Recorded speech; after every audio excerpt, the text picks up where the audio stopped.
मेघा गुलेरिया के कदम खामोशी में लिपटे हुए थे। खामोशी में लिपटा हुआ था उसके दिल में छुपा हुआ दर्द। खामोश बिना एक आवाज किए, खामोशी से ही एक फैसला लिए मेघा उस रात अपने ससुराल से निकल गई।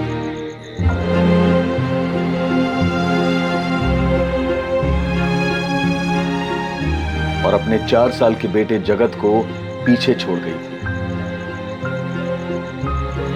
उसने जाते जाते एक आखिरी बार अपनी ननद कंचन गुलेरिया, ससुर रणछोड़ गुलेरिया और सास पार्वती गुलेरिया को देखा।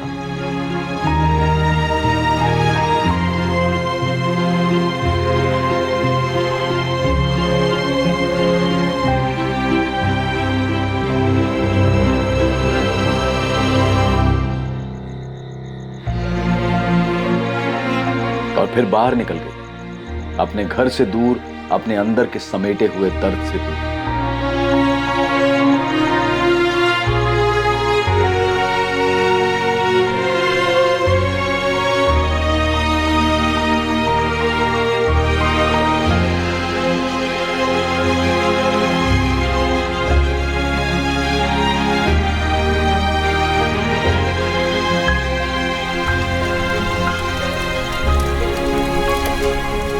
लेकिन उस रात उसका उठाया ये एक कदम आगे कई जिंदगियां तबाह करने वाला था। मेघा गुलेरिया ने ये कदम क्यों उठाया था? वो आखिर कैसी जिंदगी जी रही थी?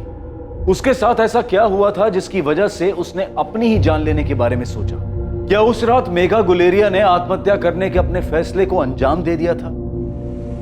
इस रात से पहले दिन के उजाले में आखिर मेघा गुलेरिया के साथ ऐसा क्या हुआ था कि वो इस तरह का कठोर कदम उठाने जा रही थी? जगत, जगत रुक, दूध पी ले बेटा। क्या कर रहा है बेटा? बहुत सारा काम है, ऐसा मत कर। छोड़, ये सब छोड़। नहीं, पहले दूध पी ले, बहुत काम है। दूध पी ले, बहुत सारा काम है, पी ले बेटा। नहीं बेटा, मेघा, आई मासा। कितनी देर हो गई? ले, मैंने सब्जी काट दी है। ये सब काम तुझे करना चाहिए ना। जा जल्दी से खाना बना और भजन के बापू को खेत में दे आ।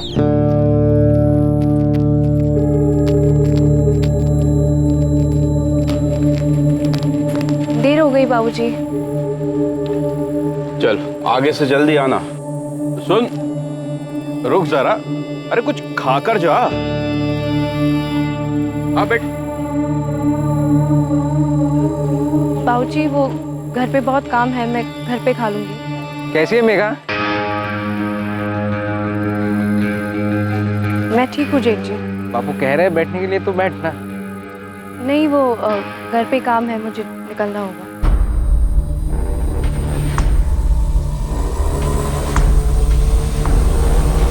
जगत पूछ रहा था बापू दिल्ली कब बुलाएंगे और कितना वक्त लगेगा?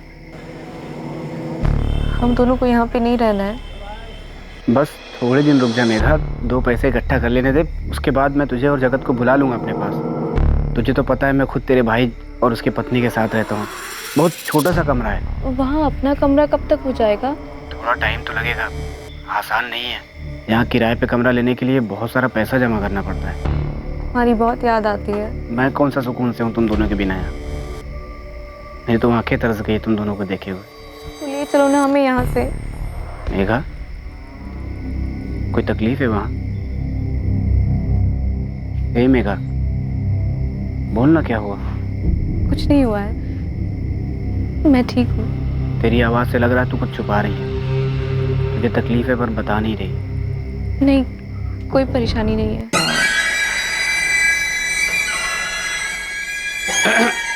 जगत, दादा ये देखो, ये ड्राइंग मैंने बनाई है। कितना सुंदर है ना मेघा?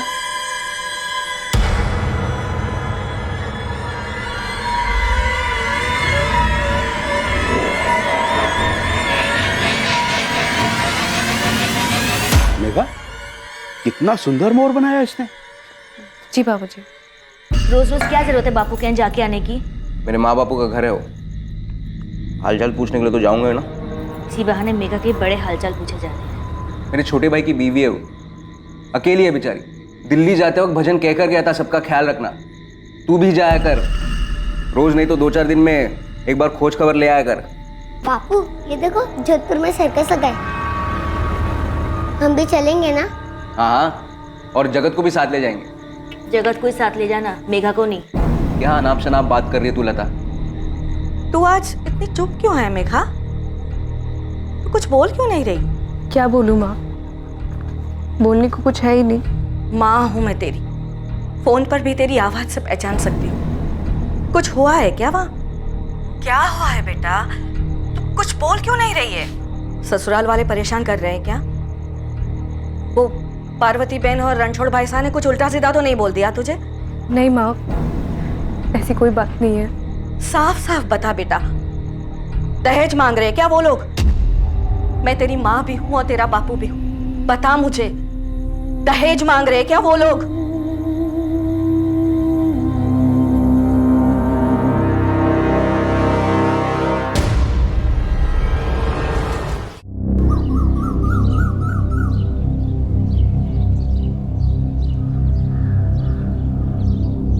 माँ, माँ, माँ, माँ, वाह, माँ कहाँ है? अरे रसोई में होगी, देखना। नहीं मिल रही। जाके दादी से पूछ जा। दादी, माँ कहाँ है? अरे कहाँ होगी? होगी यहीं कहीं। मैंने सब जगह ढूंढा, नहीं मिल रही। बाहर जाके देख जा। मैंने उधर भी देखा, नहीं मिल रही। मैं जब उठा तब कमरे में भी नहीं थी। भाभी, भाभी, भाभी आप यहाँ हो क्या? भाभी,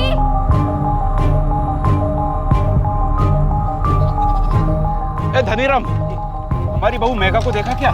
नहीं रणछोड़ भाई साहब, हमने तो नहीं देखा। नहीं बापू, यहाँ तो नहीं आई। बापूजी वहीं कहीं होगी, यहाँ क्यों आएगी? सुबह उठे तो दरवाजा खुला हुआ था, सब जगह देखा, घर में, आंगन में, अगल बगल में, कहीं नहीं मिली। से किसे चली गई? तू मुझे क्या देख रही है? मुझे कैसे पता होगा वो कहाँ गई है? एक काम करते हैं, चल चलकर उसको ढूंढते हैं। बावली हो गई काका, क्या हुआ रे? दिखी क्या मेघा? वो आपके खेत पर आग लगा ली खुद को। क्या क्या कह रहा है तू? मिट्टी का तेल डालकर पूरी तरह से चल गई वो।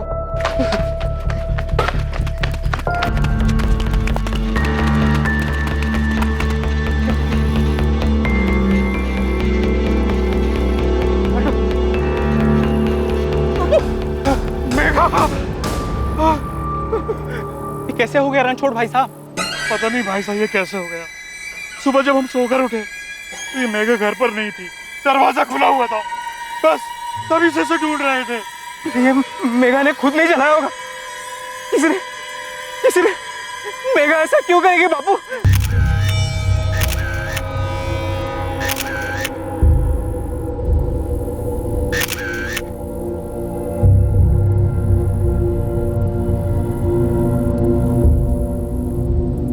ये तेल का डब्बा हमारे ही रसोई का है, स्टोव के लिए इस्तेमाल होता है। आत्महत्या क्यों की तुम्हारी बहू ने? पता नहीं साहब इसने ऐसा क्यों किया, हम तो इसे सुबह से ढूंढ रहे थे। मुझे भी कुछ नहीं पता साहब, मैं इसका जेठ हूँ, पर मैं मेरे बीवी और बच्चे के साथ अलग घर में रहता हूँ। वो रात में तेल का डब्बा लेकर घर से निकल गई और किसी को कुछ पता ही नहीं चला? कोई आवाज नहीं हुई क्या? कोई आवाज नहीं सुनी, मेरी बेटी ने कोई आवाज नहीं सुनी, इसकी सास ने कोई आवाज नहीं सुनी, इसका बेटा वो तो इसके पास ही सोता है साहब, उसने भी कोई आवाज नहीं सुनी।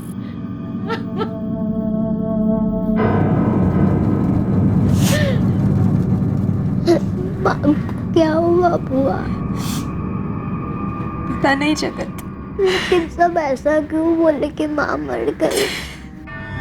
समझ में नहीं आ रहा, ऐसे क्या हुआ जो उसने आत्महत्या कर? कल रात को कोई झगड़ा हुआ था क्या? नहीं रे लता, ऐसे कुछ भी नहीं हुआ, और झगड़ा होता तो आवाज सुनाई देती। सोने से पहले भी कुछ भी नहीं बताया मेघा ने। ये आप क्या बोल रहे हैं भैया? ऐसा कैसे हो सकता है? मेघा आत्महत्या? मुझे भी कुछ समझ नहीं आ रहा भजन। तेरी तो रोज बात होती थी ना उसके साथ, तू फोन करता था उसने तुझे कुछ कहा था? आप क्या पूछ रहे हैं भैया? मुझे कुछ समझ में नहीं आ रहा है। किसी को अंदाजा नहीं है भजन, मेघा ने अपने आप को आग क्यों लगाई है। अभी जैसलमेर में उसकी माँ तक बात पहुंचाई है। पुलिस कह रहे लाश को पोस्टमार्टम के लिए लेके जाना पड़ेगा। सबको थाने बुलाया है। भजन तू भी जल्दी बाड़मेर आ जा।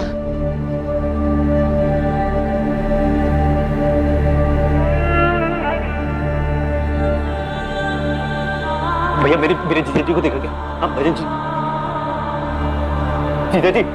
जीजा जी आपसे कुछ कहा था क्या उसने? मेघा के परिवार के साथ उसका भाई गुंजन भी इस सवाल का जवाब ढूंढ रहा था कि आखिर मेघा ने आत्महत्या क्यों की। मेघा की खबर मिलते ही उसकी मां गायत्री चौहान तुरंत जैसलमेर से बाड़मेर ही ले दी, जहां मेघा की लाश का पोस्टमार्टम किया जा रहा था। मेघा गुलेरिया ने आत्महत्या क्यों की थी, इस सवाल के साथ एक और अहम सवाल खड़ा हो गया था कि क्या मेघा ने वाकई आत्महत्या की थी? मेघा गुलेरिया ने आखिर आत्महत्या क्यों की थी? उसने एक कठोर कदम क्यों उठाया? या फिर यह एक हत्या थी जिसे किसी ने बखूबी आत्महत्या का रंग देने की कोशिश की? मर्डर है या नहीं, यह एनालाइज करना बहुत मुश्किल है। डॉक्टर विक्टिम की मां का कहना है पीड़ी सुसाइड नहीं कर सकती। डेड बॉडी पूरी तरह से जल चुकी है। ऐसे में जलने से पहले अगर स्ट्रगल हुआ भी होगा तो उसका कोई निशान ढूंढ पाना अब पॉसिबल नहीं। डेड बॉडी को देखकर मैं इतना कह सकता हूं कि कोई हथियार का इस्तेमाल नहीं किया गया है, और अगर गला दबा करके भी मारा गया हो तो भी अब पता नहीं चल पाएगा, क्योंकि गले के आसपास का सारा मांस जल चुका है। तो आप कंफर्म कर रहे हैं कि यह सुसाइड है? नहीं, कंफर्म नहीं कर रहा हूं, लेकिन डेड बॉडी को देखकर लगता है कि यह सुसाइड है। मेरी बेटी को मारा गया है। मेघा आत्महत्या नहीं कर सकती। उसके सास ससुर और वो जेठ, उसका भूपेन, उन्होंने उसे मार डाला और मिलकर ये सब नाटक रचा रहे हैं। गायत्री जी, हम रिपोर्ट लिख रहे हैं और सबसे सवाल किए जाएंगे। क्या मेघा के ससुराल वाले उसे दहेज के लिए परेशान करते थे? मेरी बच्ची भीतर ही भीतर सारे दुख दर्द दबा कर बैठी थी, कुछ बोलती नहीं थी, पर उसकी खामोशी में महसूस कर पाई और समझ गई थी कि उसे उसके ससुराल वाले परेशान कर रहे थे। दहेज वहेज की कोई बात नहीं है साहब। मेघा से कभी हमने एक ढेला तक नहीं मांगा। से ब्याह करके आई, हमने कभी भी कुछ भी नहीं मांगा। पता नहीं ये दहेज की बात कहां से आई। आप लोगों ने कुछ नहीं किया, तो ऐसे ही बिना वजह आपकी बहू घनी रात में अपना बच्चा छोड़कर घर से मिट्टी का तेल लेकर निकल गई, खुद को जला। साहब हमने उससे कभी कुछ नहीं मांगा, अब उसने ऐसा क्यों किया हमें नहीं पता। अगर दहेज नहीं मांगा तो क्यों जला लिया उसने खुद, या फिर मारा गया उसे? मेघा की माँ ने कंचन माँ और बापू का नाम लिया भजन, बोल रही है ये सब दहेज मांग रहे हैं। तुझे सामने आकर बोलना पड़ेगा भजन। तू बता, क्या माँ और बापू मेघा से दहेज मांगेंगे? आप बताइए। अगर कुछ हुआ नहीं तो मेघा ने ऐसा क्यों किया? उसने हमें बिना बताए कदम उठाया भजन। तू बोल, तुझसे कुछ कहा था उसने? मेघा, कोई तकलीफ है वहाँ? तेरी आवाज से लग रहा है तू कुछ छुपा रही है। कोई परेशानी नहीं है, सब ठीक है। बस हमें जल्दी वहां पे बुला लो।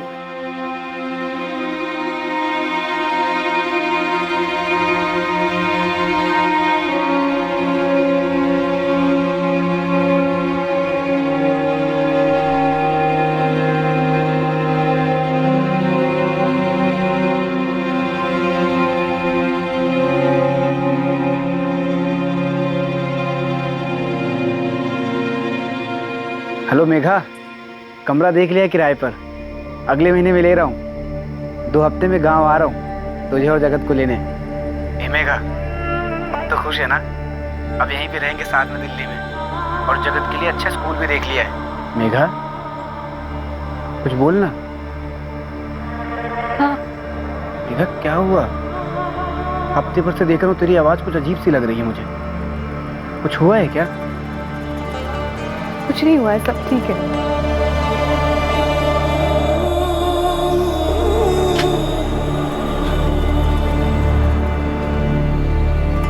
बापू, बापू।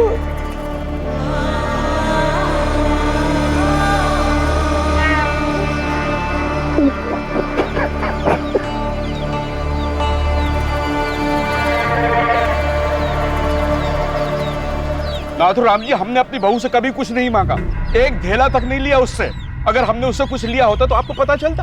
हाँ, ब्याह के पहले एक साइकिल उन्होंने जरूर दी थी, लेकिन अब मेघा की माँ हम पर दहेज उत्पीड़न का केस लगा रही है। नाथूराम जी, आप इंस्पेक्टर साहब को अच्छी तरह जानते हैं, आप ही समझाइए उन्हें, ये दहेज वाली बात बिल्कुल गलत है। छोरी मरी है उनकी, आत्महत्या की है उसने। अरे तो हमको थोड़ी पता कि उसने अपनी जान क्यों ली। क्यों ली, कैसे ली, इसका जवाब तो आप ही लोग देंगे ना। भजन और उसके बीच में कोई गड़बड़ तो नहीं थी? इसका जवाब तो आप लोगों को देना होगा कि अचानक यूं ही मिट्टी का तेल लेकर के आपकी बहू खेत में यूं ही शौकिया तो अपने आप को आग नहीं लगा लेगी ना। हमारे घर में उसकी किसी से कोई बातचीत नहीं हुई। अगर हुई होती तो हमको पता चलता कि उसके दिमाग में क्या चल रहा है, तो हम लोग उसे कम से कम उसे समझाने की कोशिश तो करते हैं।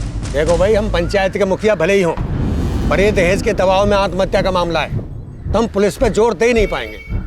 और जब मेघा की माँ कह रही है कि आप लोगों ने दहेज मांगा है, तो किसी के परिवार के अंदर की बात में हम दखल कैसे दे सकते?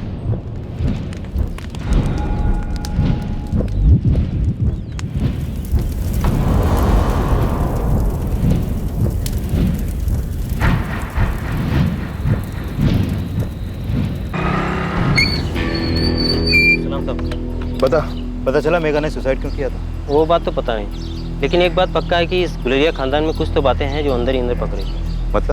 मतलब साहब, भजन काफी टाइम से शहर से बाहर काम करता था। ऐसे में उसकी जवान बीवी घर पे अकेली रहती थी। शायद उस पे कई लोगों का नजर रहा, गाँव वालों की, और साथ में शायद घर वालों के भी। भजन के गैर मौजूदगी में मेघा का जेठ भूपेन ही उसको उसकी माँ के गाँव ले जाया करता था। और तो और साहब, भूपेन अपने बेटे राकेश के साथ जगत को भी मेला दिखाने ले जाया करता था। साथ में मेघा भी होती थी। देख सोनू, साफ साफ बता, तेरा इशारा किस तरफ है? घर के अंदर ही कुछ चल रहा था? ये भूपेन ने कुछ किया? साहब वही तो बात है, कोई भी साफ साफ कुछ नहीं जानता, यहाँ तक कि भजन को भी इसके बारे में कुछ नहीं पता। मैं तो कहता हूँ साहब, इन सब को उठा के धुलाई कीजिए, सब के सब सच बता देंगे।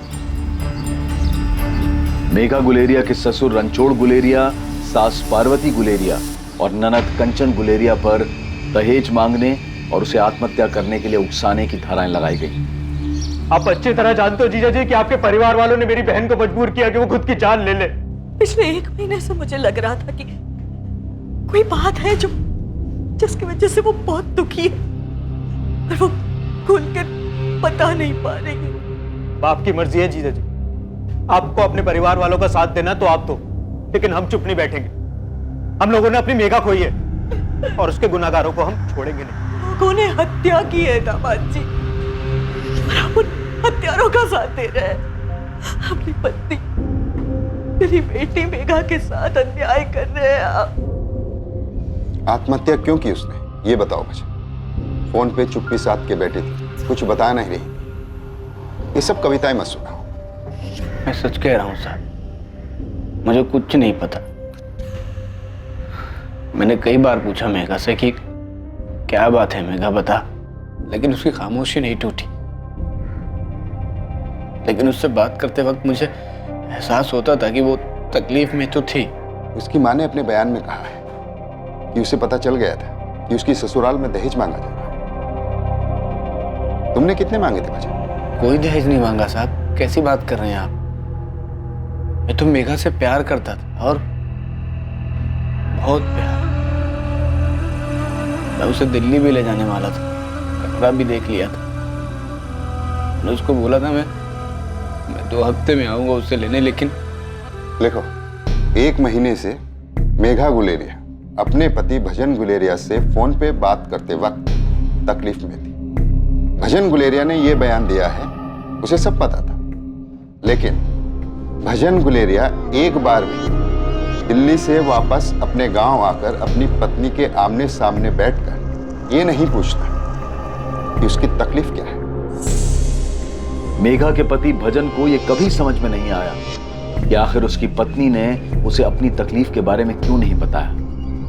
मेघा के ससुर, सास और उसकी ननद पर आत्महत्या के लिए उकसाने का आरोप लगा था, लेकिन वो शुरू से ही इस बात को मना करते आ रहे थे कि उन्होंने कभी भी मेघा से दहेज की मांग की। उनके बयान दर्ज किए गए जिसमें उन्होंने मेघा को आत्महत्या के लिए उकसाने के इल्जाम से साफ इनकार किया। वो इस अपराध को स्वीकार करने के लिए बिल्कुल भी राजी नहीं। मेघा किसी बात को लेकर परेशान थी, लेकिन किस बात को लेकर परेशान थी ये बता पाना मुश्किल है। मतलब दहेज के अलावा भी कुछ और था? अबे मैं कैसे बताऊं साहब। हाँ, लेकिन मैंने कई बार उसको रास्ते में देखा था, जब वो अपने ससुर के लिए खाना लेकर आती जाती थी, तब उसका चेहरा कुछ उखड़ा उखड़ा सा रहता। अच्छा, ये भजन का बड़ा भाई भूपेन, ये अपने परिवार से अलग क्यों रहता है? कहानी क्या है? ये उनके परिवार का निजी मामला है। आप नाथूराम जी से पूछिए ना। दोनों भाइयों में फैसला हुआ कि छोटा भाई शहर में कमा रहा है, इस वजह से बड़ा भाई भूपेंद्र यहाँ खेती बाड़ी का पूरा काम देखेगा और खेती से होने वाली आमदनी का ज्यादा हिस्सा वो लेगा। और उसने अपना घर भी बनवाया और परिवार के साथ रहने उसमें चला गया। नाथूराम जी, क्या सच में ये मामला सिर्फ दहेज का है? अब केस तो इसी का बना है, तो हमें लगा यही होगा। आपको कुछ और लगता है क्या? केस तो यही बना है, पर सबसे पूछताछ करने के बाद एक बात खटक रही है। क्या दहेज के अलावा कोई और बात हो सकती है? क्योंकि मेघा ने ना तो अपने पति को कुछ बताया और ना ही अपनी माँ से कुछ साफ साफ कह रही थी। और दहेज की बात पर मेघा की माँ कह रही हैं कि उन्हें आवाज़ तब हुआ जब मेघा ने उन्हें फ़ोन पर सिर्फ हाँ कहा। क्या चल रहा है वहाँ मेघा? सिर्फ दहेज की बात है क्या? हाँ। देख बेटा, तू चिंता मत कर, मैं कल ही पार्वती बहन से बात करती हूँ। नहीं माँ, ऐसा मत कर, मैं हाथ जोड़ती हूँ, मेरे ससुराल में कोई बात मत कर। क्यों ना करूँ? हमारी हैसियत वो जानते हैं। हमने साफ साफ बता दिया था कि हमारे पास क्या था और जो दे सकते थे वो दिया भी था। अब 5 साल बाद ऐसे कैसे वो दहेज की मांग कर सकते? माँ तू रहने दे, बात और बिगड़ जाएगी। क्यों बिगड़ जाएगी? कुछ और बात है क्या? क्या हो रहा है वहाँ? कुछ बताएगी भी? कुछ नहीं है, कोई बात नहीं है, तू रहने दे, सब ठीक है। नाथूराम जी, आपके गांव के घर में एक बहू परेशान थी और पूरे गांव को इसकी खबर भी थी, लेकिन वक्त रहते किसी ने भी कोई शिकायत दर्ज नहीं की। मेघा ने की क्या? मेघा की माँ को पता था, उसने की क्या? साहब, हम बहुत दुखी हैं कि गांव में बहू के साथ ऐसा कुछ हो। भजन बहुत मेहनती है। ठीक है। अब विक्रम जी जी, आप भूपेंद्र के साथ थोड़ी सख्ती कीजिए ना। क्यों? वो कुछ जानता है? इसीलिए तो कहा है सख्ती कीजिए। अलग रहता है लेकिन है तो एक ही परिवार का। आप सख्ती करेंगे तो शायद कुछ निकल के आ जाए। दहेज की मांग के अलावा क्या कोई और बात भी थी जिसकी वजह से मेघा गुलेरिया परेशान थी? और क्या ये बात कभी सामने आ पाएगी? क्या इस बात का ताल्लुक मेघा के जेठ भूपेंद्र गुलेरिया से था? माँ, भजन भैया ने भी हमारा साथ नहीं दिया। मेघा ने जैसे अपनी माँ को बताया, वैसे ही जगत को भी कुछ बता के गई है क्या? मुझे नहीं मालूम। मैंने जगत से बार बार पूछा पर वो कुछ कह नहीं रहा था।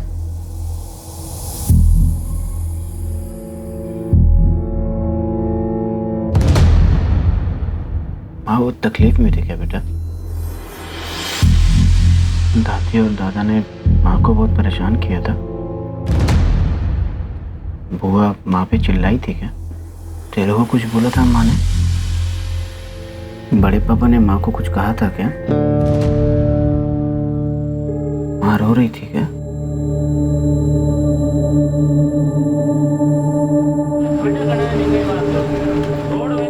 कई बार जब मेघा को अपने मैके जाना होता था, मैं खुद उसे यहाँ बाड़मेर से जैसलमेर छोड़ कर आता था। अलग रहते थे मगर घर के किसी भी परिवार के बीच किसी के लिए भी दिल में कोई दरार नहीं थी। मैं जैसे अपने बेटे राकेश को कहीं घुमाने ले जाता या मेले में लेके जाता था तो उसके साथ जगत को भी ले जाता था साहब। और क्या क्या करते थे आप? क्या मतलब है साहब आपका?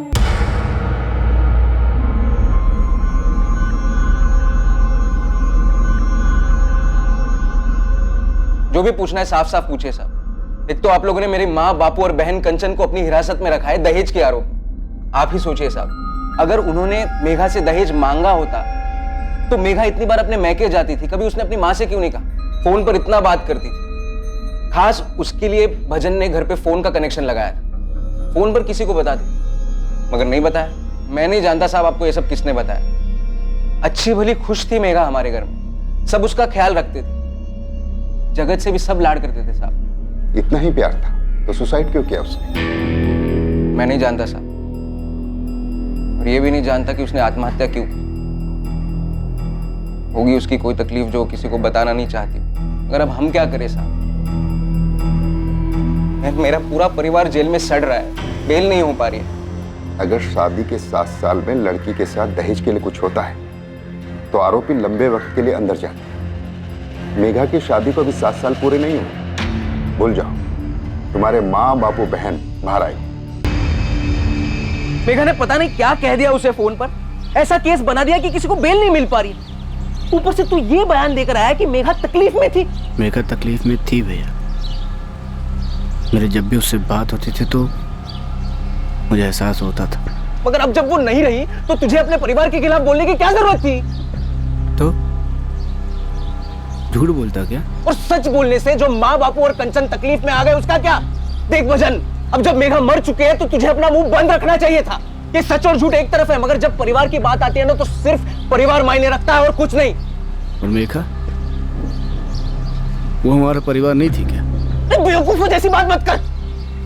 तू तो पहले दिन से उस मेघा के प्यार में अंधा और बावला हो गया था, मगर अब वो मर चुकी है। अभी आंखें खोल। देख, मैं कुछ नहीं जानता, तू पुलिस में जो भी बयान दे के आया वो रहने दे, मगर अब तू अदालत में ऐसा कुछ नहीं बोलेगा कि मेघा ने तुझसे कहा था कि वो तकलीफ में थी। तेरी बीवी अब मर चुकी है, मगर माँ बापू और कंचन अभी भी है। अगर उन्हें कुछ भी हुआ ना तो उसका जिम्मेदार तू होगा।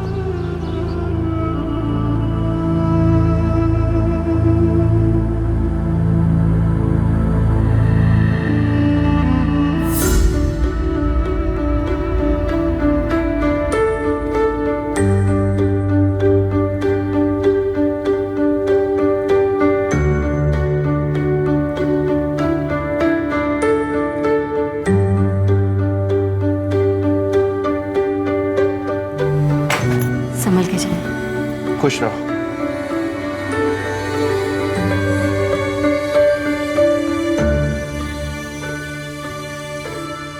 सुनो, सुनो।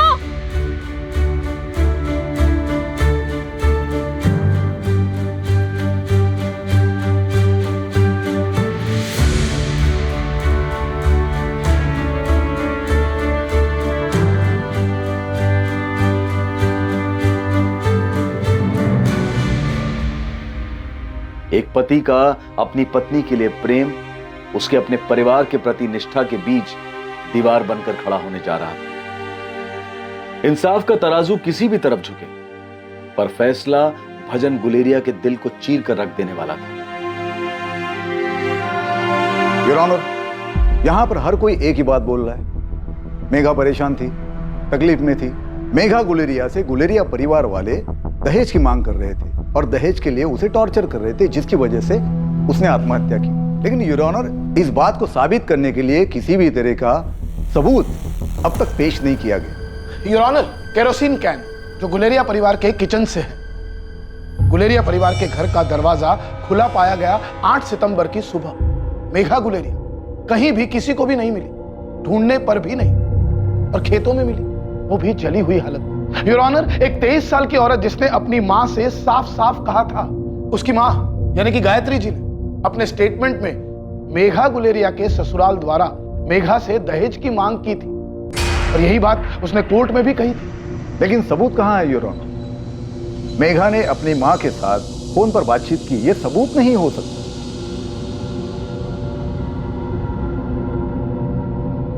पर उसने सुसाइड किया है, ये बात तो सामने है पुरोहित। क्या इस सुसाइड की कोई और वजह थी? वजह हो सकती है, कोई मतभेद हो सकता है, कोई दबाव हो सकता है, किसी किस्म का संघर्ष हो सकता है, या फिर यह भी हो सकता है कि उसकी मानसिक स्थिति ठीक ना हो। कुछ भी हो सकता है योर ऑनर, क्योंकि आत्महत्या का कारण स्पष्ट नहीं है। योर ऑनर, मृतक महिला को ऐसी किसी भी प्रकार की कोई भी बीमारी की शिकायत नहीं थी। डिफेंस लॉयर अपने बचाव में गैर जरूरी बातें कर रहे हैं, जबकि हकीकत तो यह है कि मेघा गुलेरिया तकलीफ में थी, और इस बात का जिक्र सिर्फ उसने अपनी मां से नहीं, फोन पर बात करते हुए कई बार अपने पति से भी किया था। आपने अपने स्टेटमेंट में बताया है कि मेघा गुलेरिया के साथ तकरीबन 7 से 10 मरतबा आपकी फोन पर बात हुई थी, और इस दौरान आपने महसूस किया था कि वो किसी परेशानी में है। अगर आपने ये महसूस किया था कि मेघा किसी परेशानी में थी, तो अदालत को बताइए जरा, वो परेशानी, वो तकलीफ क्या थी? मेरे ख्याल से गवाह को बात करने दी जाए तो अच्छा हो। ये बात सच है कि मैं अपनी पत्नी मेघा से कई बार फोन पे बात किया करता था, और उससे बात करते वक्त मुझे कई बार लगा कि वो तकलीफ में थी। आपने ये बात इसलिए बताई क्योंकि आपको ऐसा लगा था, या मेघा ने आपको बताया था? मैंने उससे कई बार पूछा, लेकिन उसने कभी नहीं कहा कि माँ बापू या कंचन ने दहेज की कोई बात की उससे। तो क्या आप कोर्ट को ये बता सकते हैं कि मेघा किस तरह की तकलीफ में थी, या फिर कोई और वजह थी? अरे भाई, आप तो यहीं थे ना गांव में? मेरे शहर जाने के बाद ऐसा क्या हुआ कि मेघा ने... जो हुआ उसे भूल जा, अब कुछ नहीं हो सकता। बेहतर यही है कि तू अपने आप को संभाल। जगत की जिम्मेदारी है तेरे पे। अरे भाई, मेघा ने आत्महत्या कर ली और पुलिस वाले मेरे घर वालों को जिम्मेदार ठहरा रहे। ऐसे में सच क्या है झूठ क्या है जाने बगैर सोचना कैसे छोड़ दूं? आप ही बता दो। मेरे पीठ पीछे मेरे घर वालों ने मेघा के साथ कुछ किया था क्या? मुझे लगता है शायद मेघा तेरे घर में खुश नहीं थी। कोई तो बात थी जो उसे खाए जा रही थी। कौन सी बात थी अरे भाई? क्या बात थी? मेघा ने कभी आपको बताया या आपने देखा हो? वो शायद शायद क्या? अरे भाई शायद क्या? शायद उसे तेरे घर वालों की कोई बात बुरी लगी थी। अब किसने क्या किया मुझे ये तो नहीं पता। हाँ, लेकिन वो जल्द से जल्द तेरे पास शहर में आना चाहती थी। उर्मिला काकी, मेघा ने कभी आपसे कोई बात की थी? बात तो अक्सर हो जाती थी भजन, लेकिन उसने कभी कुछ बताया नहीं मुझे। हाँ, उदास उदास सी रहती थी मेघा, लेकिन मैंने भी कभी कुछ पूछा नहीं। और अब जो तेरे घर वालों पे आरोप लगा है, कभी सोचा नहीं था कि तेरे माँ बापू कंचन मेघा के साथ घर के अंदर ऐसे व्यवहार करते होंगे। मुझे भी समझ में नहीं आ रहा है। मेघा ऐसा कुछ करने से पहले एक बार मुझसे बात क्यों नहीं की? लेकिन अब जो दहेज की बात सामने आई है, शायद शायद शायद क्या काकी? भजन, तू अपने घर वालों के साथ रह। देख, मेघा तो चली गई, अब वो वापस नहीं आएगी। मैं नहीं जानता कि मेघा ने आत्महत्या क्यों की।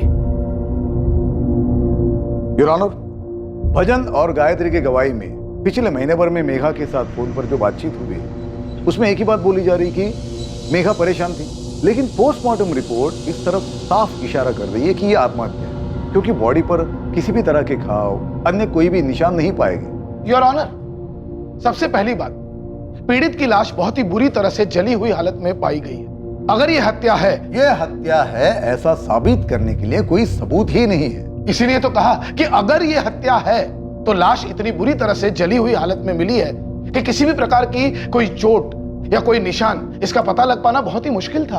योर ऑनर, इस पूरे मामले में दो बातें बहुत अहम है जो अभी तक साबित ही नहीं हुई है। पहली बात, आईपीसी सेक्शन 498A इस पूरे मामले में दहेज के मांगे जाने का कोई भी सबूत नहीं है। दूसरी बात, आत्महत्या के लिए उकसाने की। इन दोनों बातों को प्रूव करने के लिए कोई भी सबूत अभी तक पेश नहीं किया गया। ये कोई असामान्य बात नहीं। बहुत से दहेज के मामलों में सामाजिक दबाव में आकर औरतें चुप रह जाती हैं और केसेस रिपोर्ट नहीं किए जाते हैं। योर ऑनर, उस चुप रहने वाली महिला की जिंदगी में एक मजबूत माँ, एक देखभाल करने वाला पति भी था, लेकिन इन दोनों को भी उसने कुछ नहीं बताया था। ये नहीं बताया था कि उसकी सास, ससुर और ननंद दहेज के लिए उसे टॉर्चर कर रहे हैं। इसके पति ने अदालत में बताया कि वो अपनी पत्नी से कितना प्यार करता था, लेकिन उसके बावजूद उस पत्नी ने अपने पति को कुछ भी नहीं बताया था। योर ऑनर, अगर दहेज के लिए टॉर्चर नहीं किया गया है तो फिर उसने आत्महत्या क्यों की? यही तो सवाल है योर ऑनर। बिना किसी को अपनी तकलीफ बताए उसने अपनी जान ले ली, लेकिन इसका यह मतलब तो नहीं होता ना कि उसके ससुराल वालों ने दहेज के लिए उसे टॉर्चर किया और उसे आत्महत्या करने पर मजबूर कर दिया। योर ऑनर, दहेज के मामलों में चुप्पी असामान्य नहीं है, लेकिन और एक बात है जो असामान्य नहीं है। ऐसी कई सारी बीमारियां हैं जिसके बारे में कोई किसी को कुछ भी बताना नहीं चाहता। इसमें कोई शक नहीं है कि उसने आत्महत्या ही की, लेकिन उसके उठाए गए इस कठोर कदम का असल कारण का पता ना होने की वजह से इसे दहेज का केस समझ लेना यह उचित नहीं होगा। योर ऑनर, मेघा गुलेरिया की आत्महत्या की सुनवाई पूरे 2 साल तक अदालत में चली और उस दौरान गुलेरिया परिवार टूटते हुए दिखा। शायद इस केस का सच आत्महत्या करने से पहले मेघा की साधी गई चुप्पी के साथ ही जा चुका था। मेघा की मौत ने कई सारी जिंदगियां तबाह कर दी और अब आगे उसके केस का फैसला और तबाही मचाने वाला था। एक 23 साल की महिला का अपने ससुराल में आत्महत्या कर लेना बेहद दुखद है। उससे भी दुखद बात यह है कि वो एक मां भी थी। उसे न जाने किस परिस्थिति ने यह कदम उठाने पर मजबूर किया, लेकिन इस बात के कोई पुख्ता सबूत नहीं है जो वास्तव में सुनिश्चित कर सके कि मेघा गुलेरिया ने दहेज की मांग के कारण ही आत्महत्या की। अदालत मेघा गुलेरिया की मौत में तीनों आरोपी रणछोड़ गुलेरिया, पार्वती गुलेरिया और कंचन गुलेरिया को सबूतों के अभाव के आधार पर बरी करती है।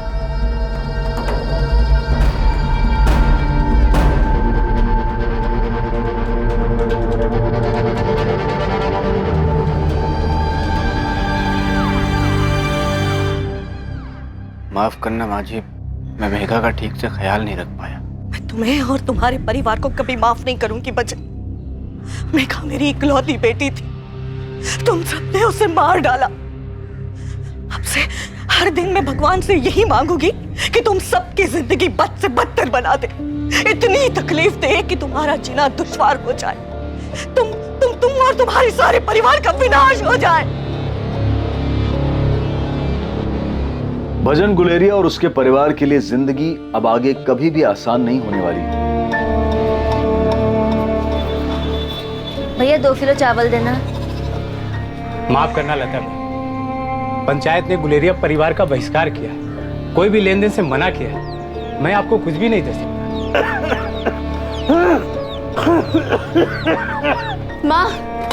माँ, दुकानदार ने हमें कुछ भी देने से मना कर दिया है। क्यों? पंचायत का फैसला है कि हमारे परिवार को कोई कुछ नहीं देगा। अदालत ने छोड़ दिया है, इसका ये मतलब नहीं है कि तुम लोग बेकसूर हो। मेघा की माँ जैसलमेर में रहती है, अब वहाँ के पंचायत का फरमान हमारे गांव के लोगों पर क्यों लागू कर रहे हैं? तुम लोगों ने उनकी बेटी को तकलीफ दी है, जान से मारा है। हमने नहीं मारा उसे। मैं, माँ, बापू, कंचन, हमने मेघा को कभी कोई तकलीफ नहीं दी और उससे कुछ भी नहीं मांगा कभी। दहेज के अलावा और भी बहुत सारी बातें सुनने में आई हैं। क्या सुना है आपने? कि मेघा के साथ घर के अंदर अभद्र व्यवहार हुआ। ये क्या बकवास कर रहे हैं आप नाथुराम जी? भजन तो कुछ बोलेगा। नाथुराम जी, जो कुछ भी हुआ उसका हमें बहुत दुख है। मेघा के जाने का गम सबसे ज्यादा मुझे, और ये गम जिंदगी भर सताएगा मुझे। गलती मेरी है, कसूरवार मैं। उसको छोड़ के मुझे शहर जाना ही नहीं चाहिए था, मुझे उसके साथ रहना चाहिए था यहीं गांव में। पंचायत ने भजन और भूपेन की विनती को मान लिया और उनके बहिष्कार करने के फैसले को वापस ले लिया। लेकिन अब भी इस परिवार की जिंदगी में कुछ और ज्यादा तबाही आनी बाकी थी।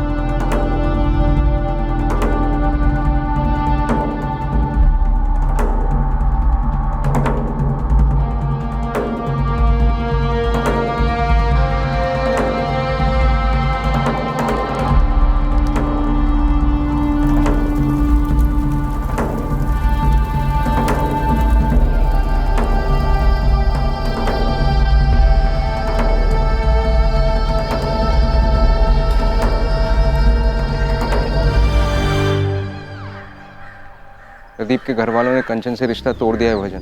बोल रहे वो जेल जाकर आई है, वो नहीं चाहते कि कंचन उनके घर जाए। माँ से बोल देना, मैं नहीं बोल पाऊंगा।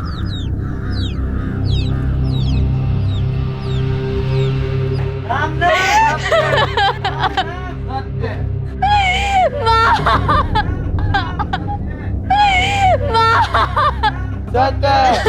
नाम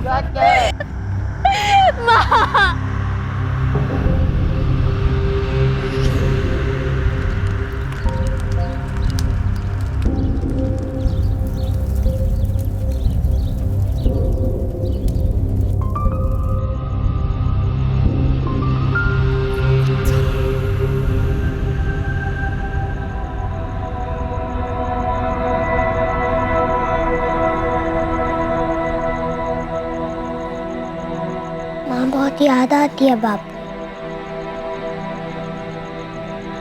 मुझे भी याद आती है। माँ ने ऐसा क्यों किया बापू? मैं रात को उसको पकड़ के सोया था।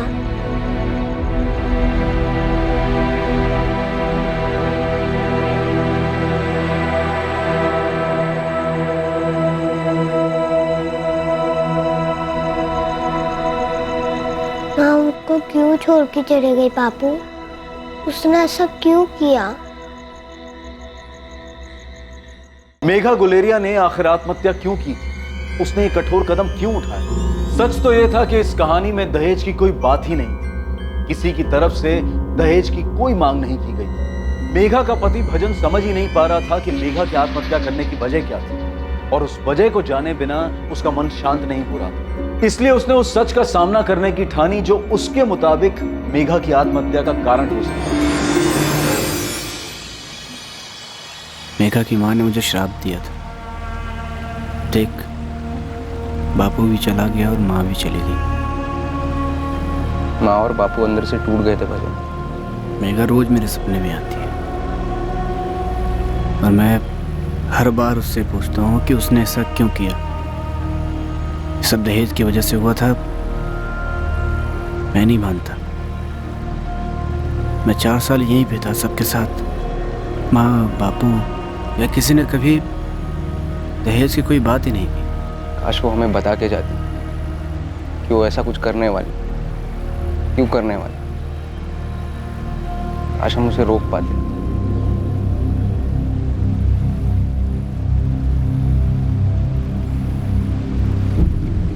एक बात पूछूं भैया? मैं जानता हूँ भजन, कंचन की शादी करनी है, मैं लड़का ढूंढ रहा हूँ, मगर तू भी जानता है आसान नहीं है। मगर अभी भी तेरे लिए लड़की ढूंढना मुश्किल नहीं है भजन। तेरे ऊपर कोई आरोप नहीं, तू दूसरी शादी कर ले। जगत बड़ा हो रहा है, उसे भी माँ की जरूरत है। मैं मेघा को कभी भूल नहीं पाऊंगा भूपेन। और हाँ, मैं आपसे भी कुछ पूछना चाहता हूँ।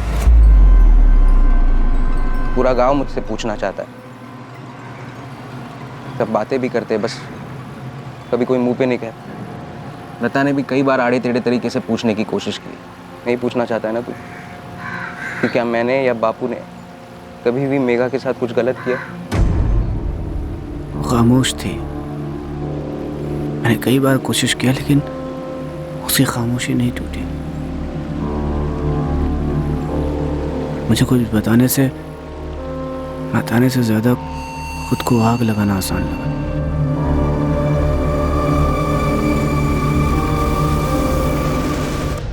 सोचकर भी रूह कांप जाती है। कितना दर्दनाक रहा होगा। मैंने या बापू ने मेघा के साथ कुछ गलत नहीं किया। हम जानते थे कि वो दुखी थी। कई बार उससे उसका हाल पूछने की भी कोशिश की थी हमने। जगत, दादा ये देखो, ये ड्राइंग मैंने बनाई है। कितना सुंदर है ना मेघा? मेघा बेटा इधर देख रहा हूँ आजकल तू कुछ उदास सी रहती। नहीं बाबूजी, ऐसी कोई बात नहीं है। बेटे माँ के घर जाना चाहती तो जा हो, कुछ दिन वही रह लेना। नहीं बाबूजी, मैं ठीक हूँ। नहीं बेटा, ठीक तो नहीं है। जब भी तू खाना देने आती है मुरझाई सी रहती है। कहीं कंचन ने तो कुछ नहीं कहा या पार्वती ने कुछ कह दिया? नहीं बाबूजी। बापू ने मुझसे कहा था पता कर। कई बार मैंने उसके साथ हंसी मजाक करने की कोशिश की। सोचा था उसका दिल बहल जाएगा। बापू के कहने पर कई बार उससे कहा तुम्हारी माँ के पास जैसलमेर छोड़ा था, मगर उसके मुंह पर वही खामोशी बंधी रही। तो जब आप लोगों को पता था तो आप लोगों ने मुझे क्यों नहीं बताया? क्या उसने तुझे कभी बताया? फिर तो रोज बात होती थी ना उसके साथ, जबकि उसकी आवाज सुनकर तू जान गया था कि वो ठीक नहीं है। पता नहीं क्यों खामोश रही। माफ करना भैया, मैंने आप पर और बापू पर जो बीत गया सो बीत गया भजन। मगर उसने ऐसा क्यों किया, ये जानने के लिए जितना तू अंदर से तिलमिला रहा है ना, नहीं हम भी बेचैन। तो फिर उसने ऐसा क्यों किया भैया? जब कोई तकलीफ नहीं थी उसे घर में, तो बिना कुछ बताए किसी को ऐसे रात में अचानक। मेघा ने ऐसा कदम क्यों उठाया, ये बात सिर्फ और सिर्फ एक ही आदमी जानता था। पर क्या वो आदमी सामने आकर कभी सच बोलता?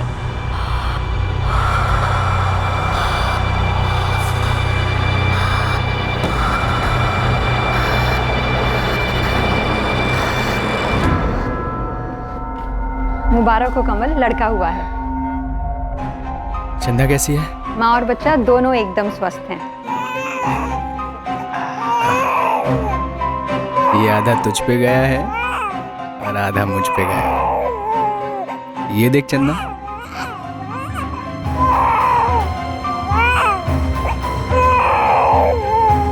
मुझे तो लगता है पूरा तुझ पे ही गया है कमल।